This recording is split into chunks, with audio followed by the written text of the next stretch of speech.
Hey, what's going on YouTube? Alabama Reloader here. So my plan for today's video, I was actually going to finish up the 270 Winchester stuff that I've been working on with Midwest Powder's MP620.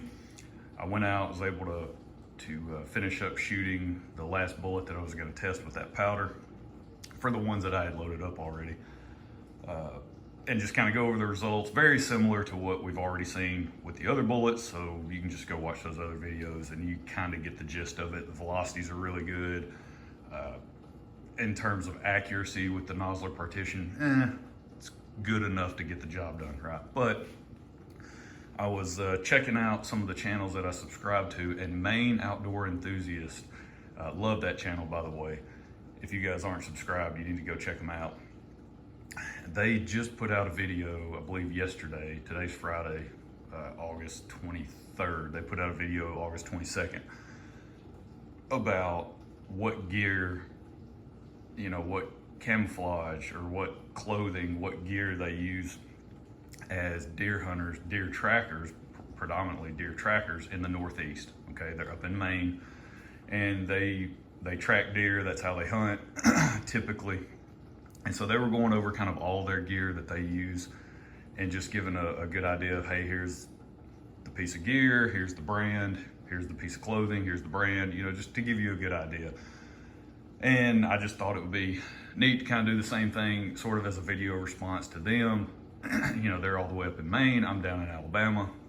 This is just kind of the stuff that I use or my setup, or also something I'm going to try this upcoming season. So just kind of get into it. I'll go over some of the stuff I have laid out here on the island, and then I'll actually take you guys out to the building. That's where I've got my tote with all my camo and boots and that type of stuff. So, and saddle and all that fun stuff. So we'll actually transition from here out there. So this is not everything, but I just wanted to kind of go over some of the stuff I have here in the house with me already. As far as like a chest rig or something like that, I am a big fan of that. I did pick up this Eberly stock chest rig. I think it's called their Recon harness system, I believe. It's got a bino pouch, and then I also got the rangefinder. This has a rangefinder pouch on it, and then also the hand warmer attachment to go underneath. Really nice setup. I've actually used this now for a couple of years. I have no complaints whatsoever about this particular system or this setup. It's got a little small pocket here on the front, so you can put stuff, your phone or whatever, in that area. And then of course you've got the bino pouch, and then over here you've got the rangefinder pouch. I think they sell a couple of different attachment options as well that you can add to this thing, so you can kind of, that's the idea, right? There's a lot of modularity in it, so I like it.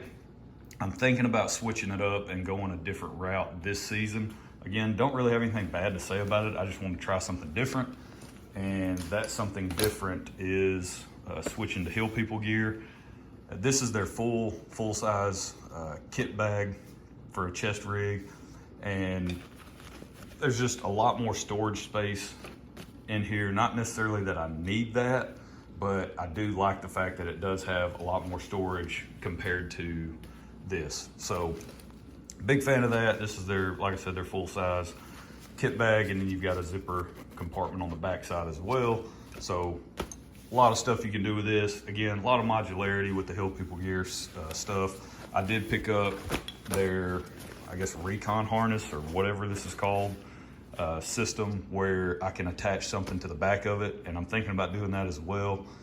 They sell kind of like some more vertical pocket type stuff, right? So as opposed to something like this, there's more of a vertical attachment that you can put, I could come in and put it on the back. So I'm really just, messing around with that, trying to figure out exactly how I want to dial in that particular system, but I'm going to swap to that. So that's what I'll have my binos in, my rangefinder, all that stuff. And then as far as a pack goes, I'm really thinking about switching to the Hill People gear, Terra Mahara, I believe, or however you pronounce that, the Terra pack. This is the one I use for travel quite a bit. This is my carry-on whenever I fly. It works great for that application. And then I'm thinking about using it for hunting season if I plan on maybe packing in some heavier clothing when it gets really cold, you know, January, February time frame, and the temps are pretty low, at least relatively speaking. That's when it's the coldest time of the winter for us in Alabama. So I'd be packing in some heavier gear, and I can just, you know, put everything I need to in this pack and then strap everything down, you know, put my heavier items on the outside, strap it all down, and I'm good to go. So gonna play around with that. That's kind of what I'm gonna be messing with this season in terms of my pack. I'll show you the one that I've actually used the past couple of seasons. I've got it out in the building. It's an Eberly stock. Again, nothing bad to say about it at all. It works great, but I just want to kind of start to mess around with that type of setup and just kind of really fine tune that. Now, I like to bow hunt and I like to gun hunt. I like to bow hunt more than I like to gun hunt. This bow, this is a PSE Brute NXT, so this is not an expensive bow, or it's not one of the premium bows in terms of cost. This is not a Matthews. This is not a high-end PSE. This bow, this was a ready-to-hunt package. It was like 500 bucks. Got it from Sportsman's Guide. Really nice. I like shooting it. Shoots great. No issues with it whatsoever. A couple of things on the arrow setup. Don't even ask what it is. I have no idea. I can't remember now at this point. I believe these are 200 grain broadheads that I think I picked up from Three Rivers Archery. Can't remember now. I did go out and pick up the little phone adapter, you know, that the hunting public, you'll see those guys sell. I believe it's on Painted Arrow, I think is what it's called, their website, that actually produces this for them. It's a collaboration that they had with the hunting public. So I went ahead and picked one of those up, you know, magnetic phone holder, so I can film my shots with my bow. Now for gun season, this is the rifle that I've really enjoyed shooting the last probably season and a half, something like that. This is a Thompson Center Icon chambered in 30 TC. I don't know if I'm going to keep this scope on there to hunt, because this is the Athlon Optics Midas Tac 5 to 25 by 56. So this is a monster of a scope.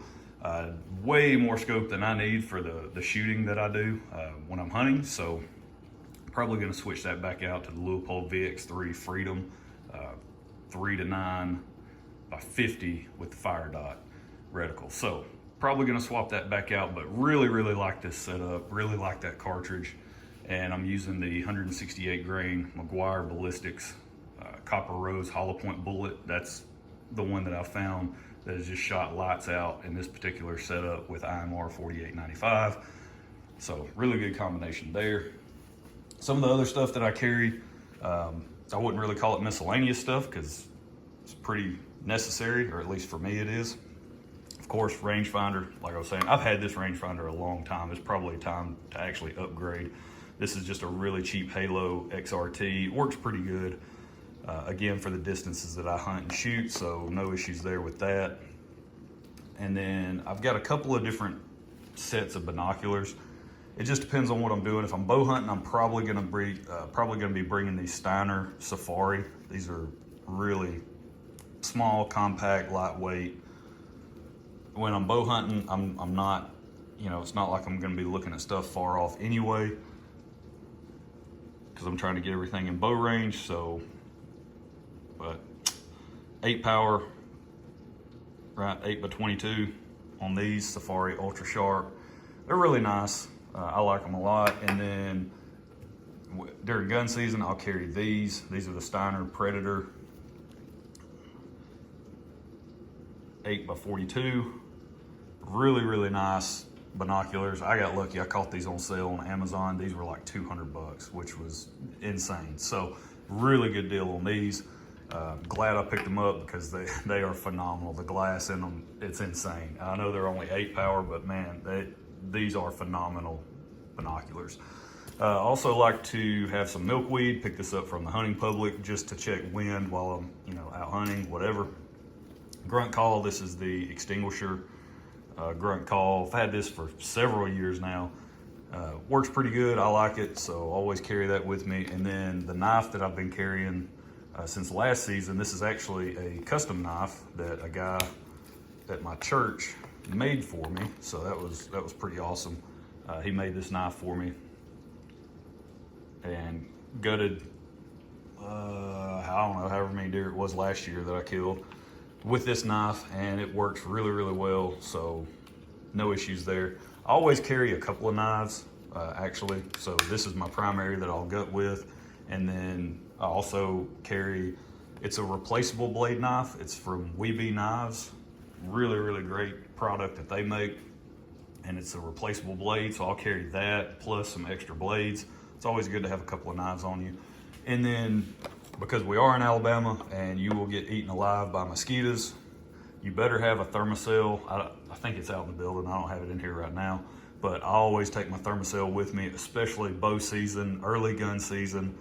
I mean, you'll get carried off by the mosquitoes if you ain't careful. If you don't have something to keep them away from you, it's pretty miserable trying to bow hunt in Alabama when it's constant buzzing around you and you're getting just destroyed by mosquitoes. So Thermacell is awesome. Really, really like that stuff. For ticks, I like to use the Sawyer permethrin. This stuff works really well. I bought, I think it was like a 6-pack of these little containers, and then it came with a spray top. You just take this top off, put the spray top on, and you just spray your clothing down with it.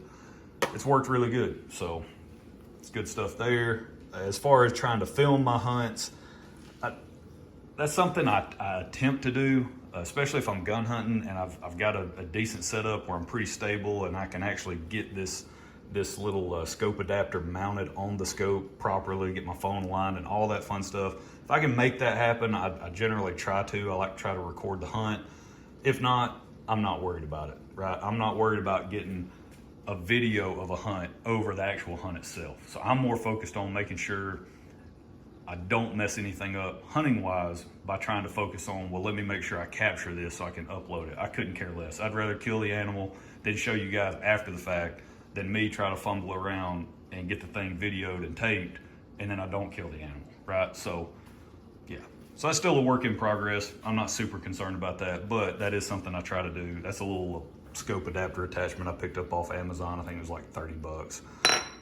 You guys, there's a couple of hunting videos that I've posted so far where you can see actually film it through the scope and you guys see the shot take place. So that's what I use for that.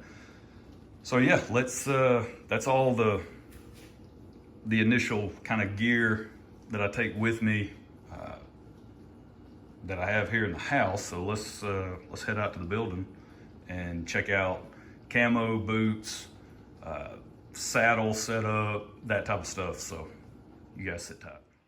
All right, guys, so we're out here in the building where I've got the rest of my hunting stuff, camouflage, my saddle setup, tree seat, all that fun stuff is stored out here in the building. So I just want to kind of walk you through, because, you know, one of the things those guys, they track they track deer, right? That's how they hunt. That's predominantly the way that they hunt, is they're deer trackers. For me, it's way different in terms of how I hunt. There's a lot of sitting. I am mobile to a point, so I do move around, but it's not necessarily find a track, get on a track, and track the deer, right? It's a much different style of hunting, I'll say.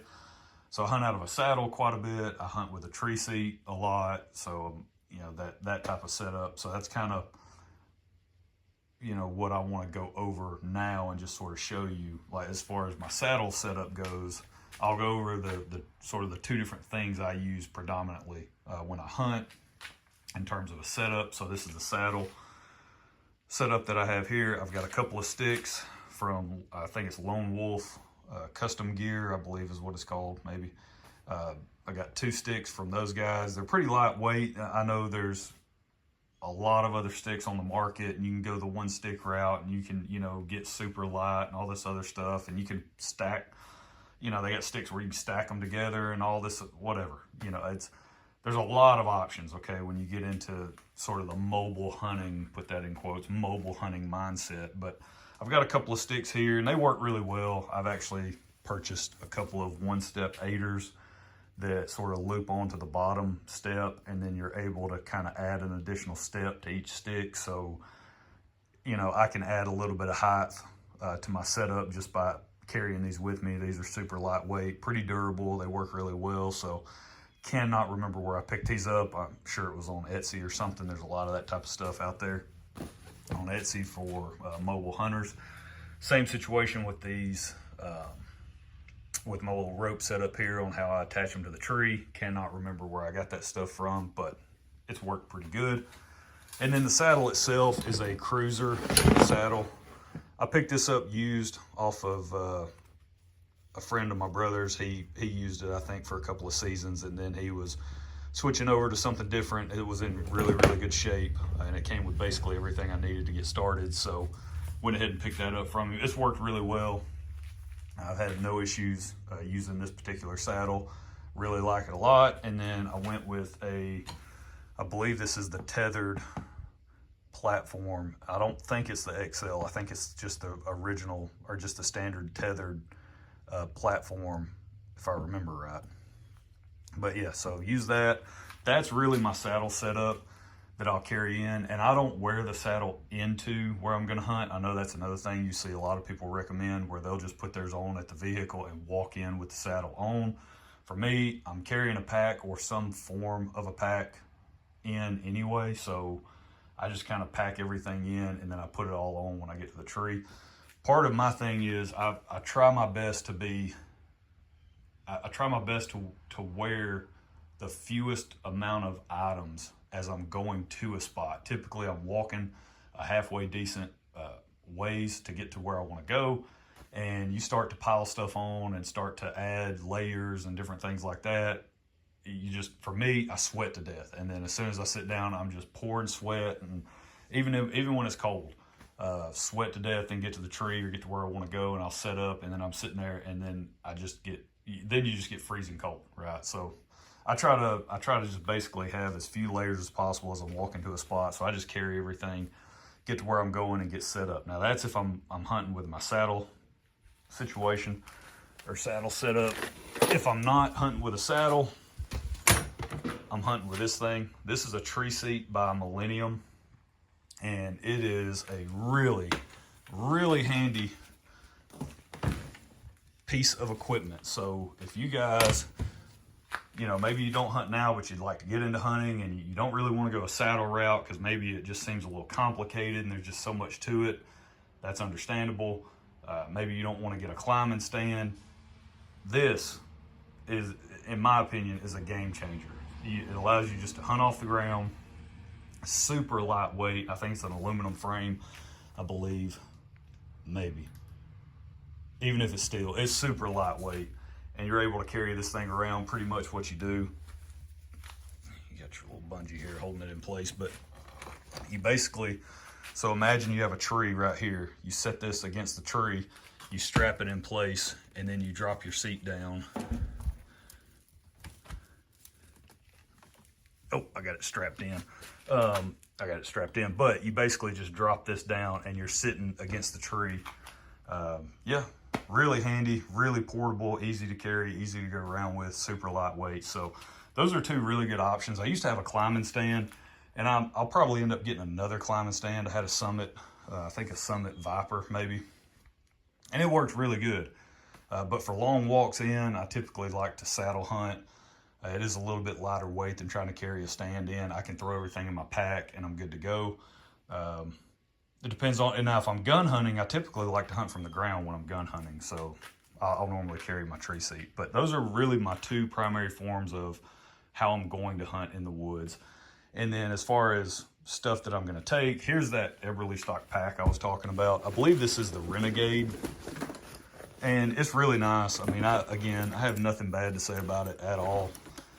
Decent amount of room to store stuff, I'd put all my saddle gear in here, and then anything else that I wanted to take with me, it fits in here no problem.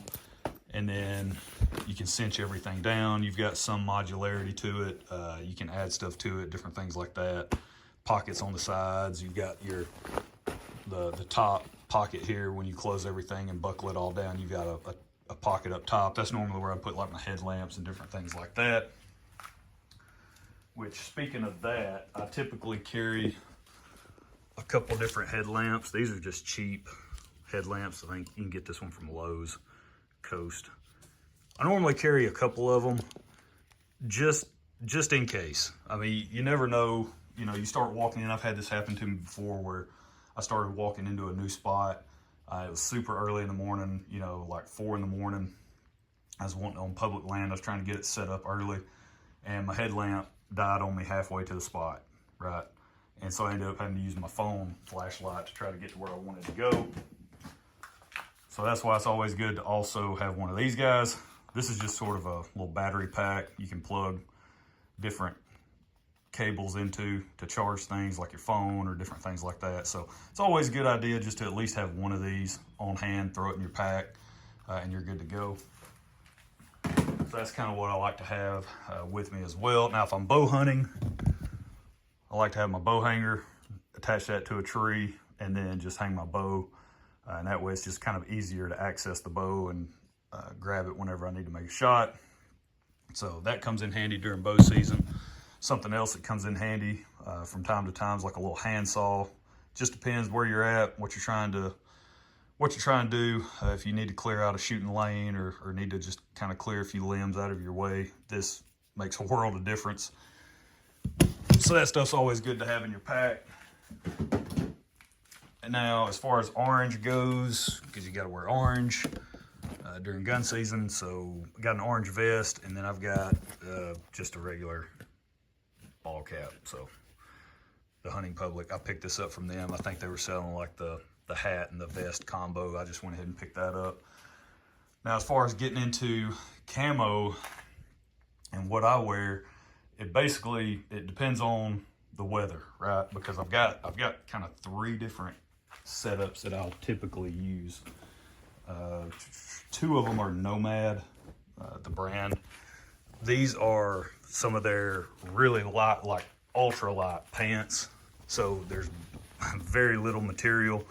You know, it's just a very thin fabric. I wear this during bow season because it's so hot here in Alabama during bow season. So those are the pants that I wear.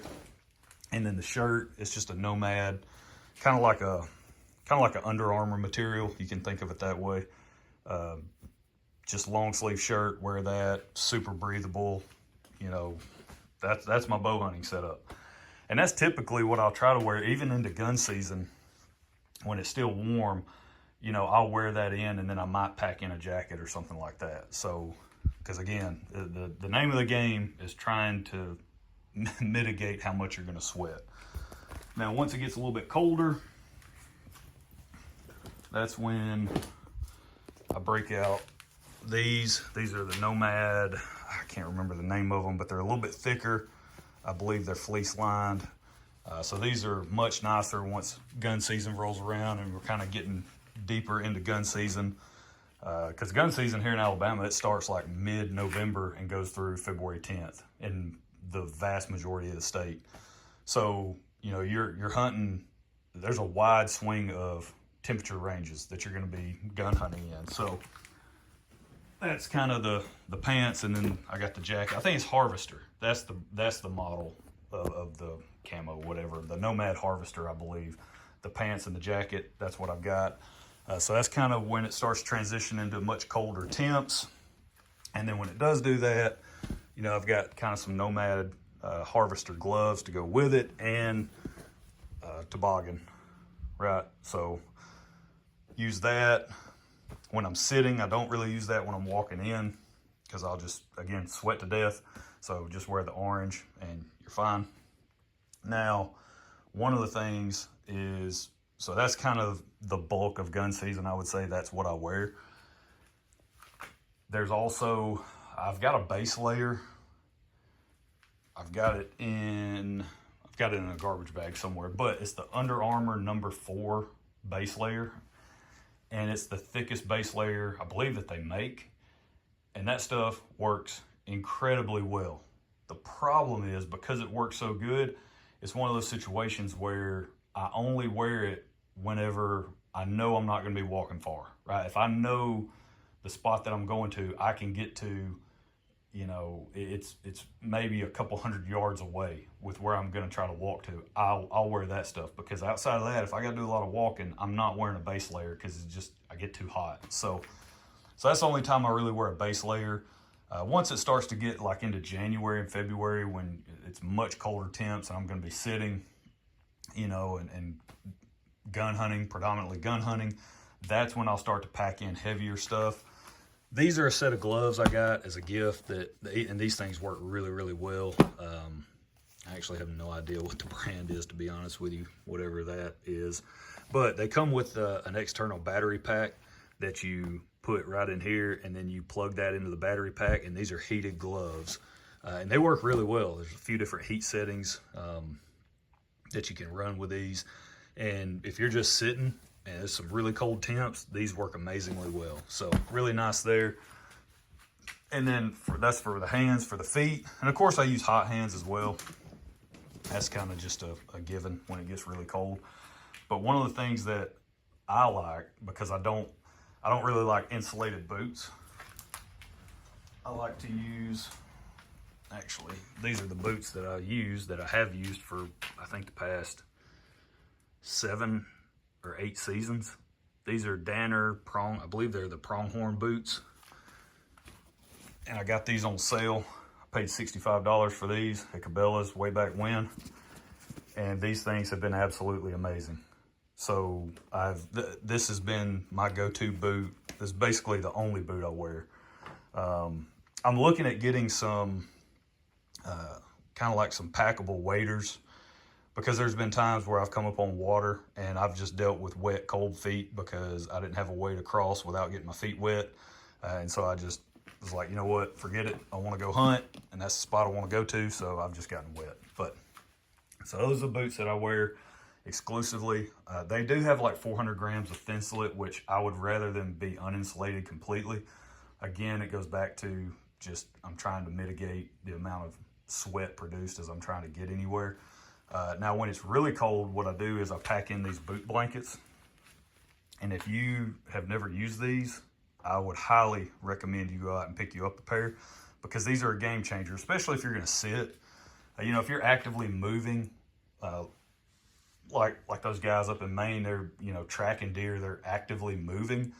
That's one thing. But for me, if I'm going to go sit somewhere, I'm going to go sit in a shooting house or a stand, or I'm going to sit on the ground, whatever, and it's really cold, these are a game changer on keeping your feet warm. Because what I do, I'll pack them in, I'll put them on once I get set down, and I also have, like at the vehicle, as I'm pulling up and parking, I'll have a bunch of hot hands already opened up and warm, and I'll throw them in here as I'm getting to my spot, and then I put these on as soon as I sit down. It keeps your feet warm for hours doing it that way. So that is the way to do it, right? That's your tip and your trick right there. Get some of those, throw hot hands in them, and you'll be fine. Another cold weather tip is pack a scarf. You lose a ton of heat through your neck. So my brother actually taught me this, and it works really, really well. It doesn't even have to be anything fancy. I have no idea what this is. I don't even know where we got it from, but just wrap it around your neck when you sit down, and it makes a world of difference on keeping that heat in, keeping you warm. And then the last thing, I do have some colder weather camo. It's really thick stuff. It's a set of bibs and a jacket from Browning that I bought. I think I bought it before I bought this set of boots, so that's probably 8-9 years old. And that's for, you know, really, really cold temps. I know I'm just going to be getting to a spot and I'm just going to sit, right? That I'm not going to be doing a lot of moving. Maybe I'm just going to go sit in my tree seat, or I'm going to sit in a shooting house. Then I'll pack that stuff in if it's extremely cold, and then just put it on whatever I'm wearing. I'll put it over the top, and you can sit for a long time with that stuff. But you definitely don't want to walk anywhere in it, because you'll melt. So that's that's how I tackle the different seasons, I'll say, of hunting season, because it's varying seasons here in Alabama. You're going to start off extremely hot. It's still in the 90s right now. It's August 23rd. And bow season opens up the 1st of October. So, I mean, we're like a month and a week away from bow season opening up, and we're still in the 90s here. So it's going to be hot when bow season opens up. So you got to have some thin camo, or some type of setup where you're not going to sweat too much. And one other thing that's been kind of handy is hand warmer. So you guys saw the one that was attached to my Everly stock harness setup, but this is one that I picked up at Cabela's a long time ago, and you just strap it on, and that thing works really well. Again, you throw a couple hot hands in there, and then even if you've got gloves on, again, as you're sitting like in the tree seat or whatever, you can just sit there, have your gun laying across your lap or whatever, and have your hands in there. And these things make sitting for hours and hours in extremely cold temps, they make them very tolerable. So just, if you're wanting to get into hunting, but you're in a cold weather environment, that's something to look at there. One last thing, as far as the socks go that I wear, I've kind of switched over to Darn Tough. They also mentioned that on their little podcast, Maine Outdoor Enthusiast. They mentioned Darn Tough. So again, thanks to my brother, picked up, got some of these socks. This is a lighter weight pair that I'll wear the majority of the time. And then again, when it's extremely cold, this is a heavier weight pair. So that's it. Need to pick up some more of those. But outside of that, that's kind of the gist of the gear that I use, kind of the thought process behind it, you know, the purpose of each piece. Again, I'm not taking all this stuff at any given time. It's picking and choosing depending on where I'm going, you know, how far away the setup is that I'm wanting to get to, whether it's gun season, bow season, temperature wise. There's a lot that goes into it. So, but that's it. That's where I'm going to leave it. I thought this was a pretty neat video. And two, it just gave me a reason to kind of get all my stuff back out and sort of get in that mindset of getting prepped for hunting season. So I appreciate them putting out that video. Don't forget, go subscribe to their channel. They put out some great content. But hope you guys enjoyed it, and it'd be interesting to see what your setups are. Right? I think this is pretty cool when you look at different areas of the country and how people hunt differently and their thought processes around it. I find it very neat watching their channel, the Maine Outdoor Enthusiast. I think it's really neat watching their channel and hearing their experiences and how they hunt and how it's so different than how I hunt, and just, you know, some of the things you have to take into consideration. So that's it. That's where we're going to leave it. Long video, but hope you guys enjoyed it. Y'all hang around for, I'll do another 270 Winchester video, I don't know, maybe next week. Try to wrap all that up, and then we'll get into some more 6.5 Creedmoor stuff. So y'all stay tuned for all that, but we'll catch you next time. Y'all have a good one.